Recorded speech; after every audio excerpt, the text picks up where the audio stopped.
The small blue flame that clicks on under your pan. You barely notice it. It happens every single day. A twist of the dial, a click, a hiss of gas. Blue light licks the bottom of black metal. In seconds, heat moves through steel into raw food.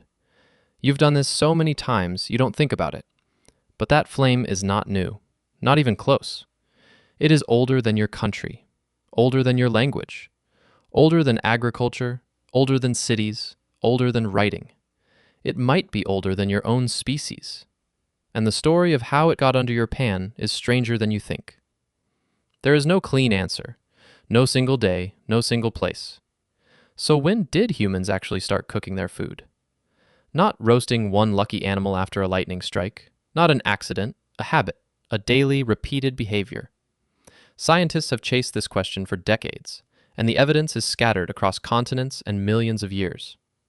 Let's walk through what they actually found. Start with a Harvard biologist named Richard Wrangham.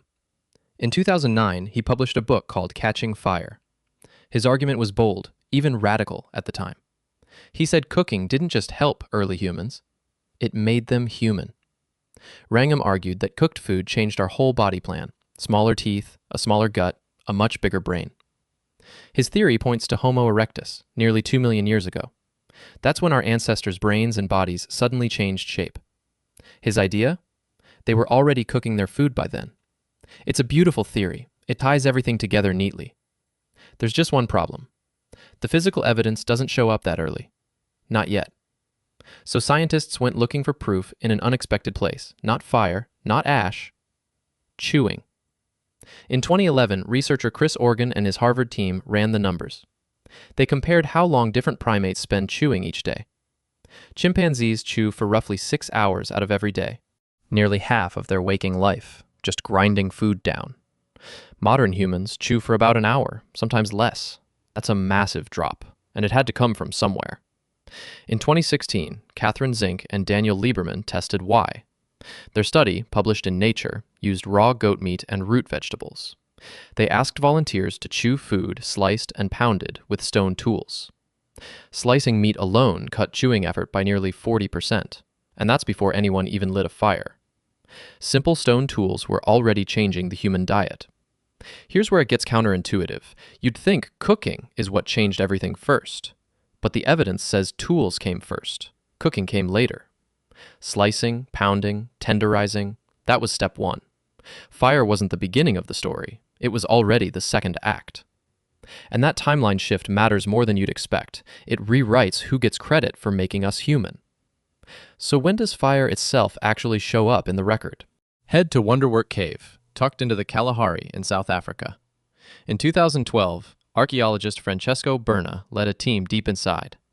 They studied ash and burned bone a full 30 meters underground. Published in PNAS, their findings pointed to 1 million years ago. That's the earliest secure evidence of hominins controlling fire. Not lightning, not a wildfire that wandered in. Ash layers with no wind disturbance. Fire made and tended on purpose. Burned bone fragments and plant ash, all in one hearth-like spot. This wasn't a one-time accident either. It looked deliberate, repeated, managed. 1 million years ago, someone was tending a flame underground, in the dark, far from daylight. Picture that heat, that orange glow against stone walls, the only light for miles. Now travel to Israel, to a site called Gesher Benot Yaakov. In 2004, Nama Goren Inbar published a landmark paper in Science. Her team found burned wood, seeds, and flint dated to 790,000 years ago. The burn patterns clustered in specific spots, again and again. That clustering suggests hearths, fixed places people return to, not a wildfire spreading randomly across the landscape. A campfire, in the same rough sense we'd recognize today. Charred olive wood, scorched barley grains. Small, patient fires lit near a lake, generation after generation. But here's the twist inside the twist. If fire existed 1 million years ago, why did it take so long to become normal?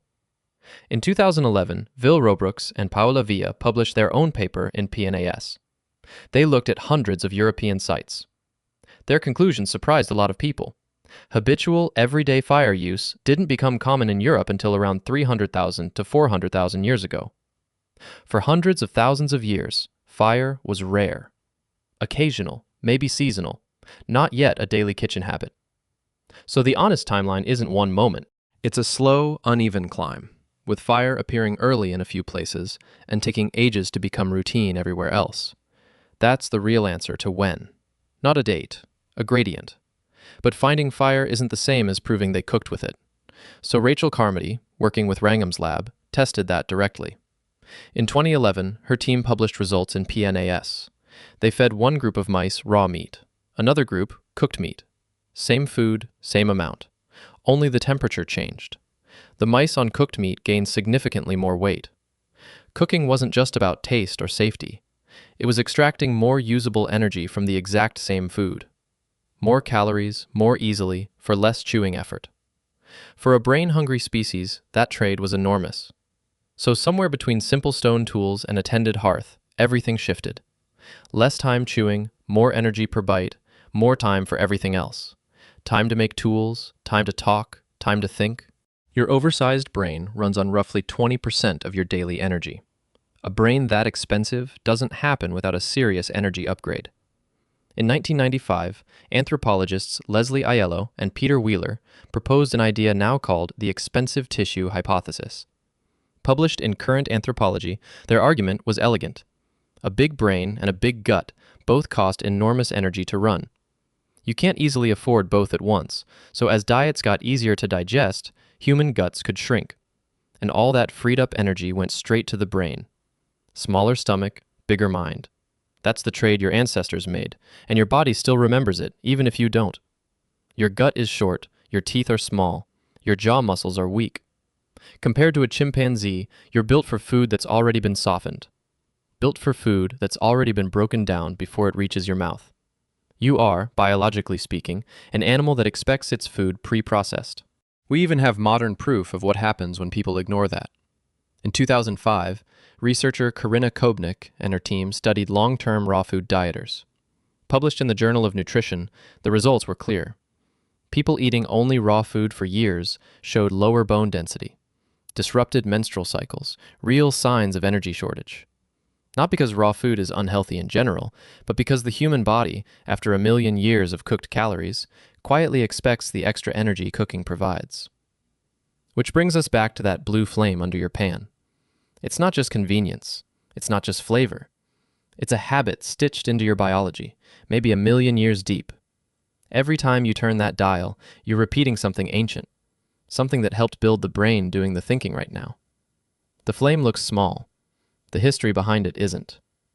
If you made it this far, you are exactly the kind of person this channel exists for.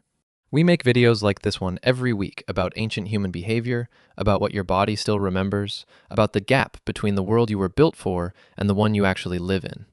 If that is something you want more of, hit subscribe. It costs you nothing, and it tells the algorithm that this kind of storytelling is worth keeping alive. See you in the next one.